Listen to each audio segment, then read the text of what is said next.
Well, A, they aren't offensive to me personally, so that's a big one. There are other sources that certainly are quite offensive to me. So that's really numero uno.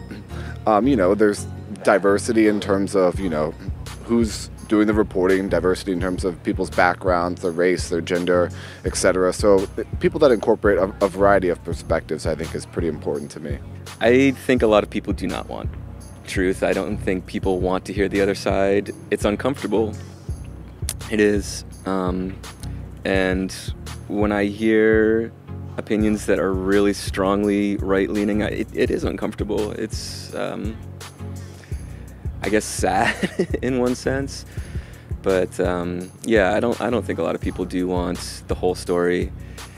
Some do, some people still do. I'd like to hear all sides personally. I feel like sometimes, I think one big problem with journalism right now is I ask myself, why are we having the kind of conversations that we're having? Like there's this perception that journalism needs to be, at least in this country, completely neutral.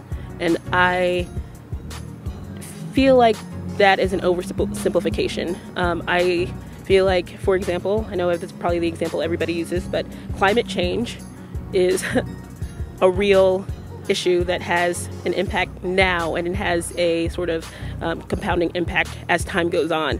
I don't want to listen to, or look at or read or hear a news story that has a climate denier on the one side and a climate scientist on the other. I feel like it's not even like, it makes the story more about whether this is a true or a false thing instead of actually attacking the nuances of what's actually affecting people's lives. And it changes what the story actually is, what the news actually is. There's so many other facets of that information that is more impactful and that is more relevant to people's lives that we don't get because we are too busy focusing on these like black and white issues.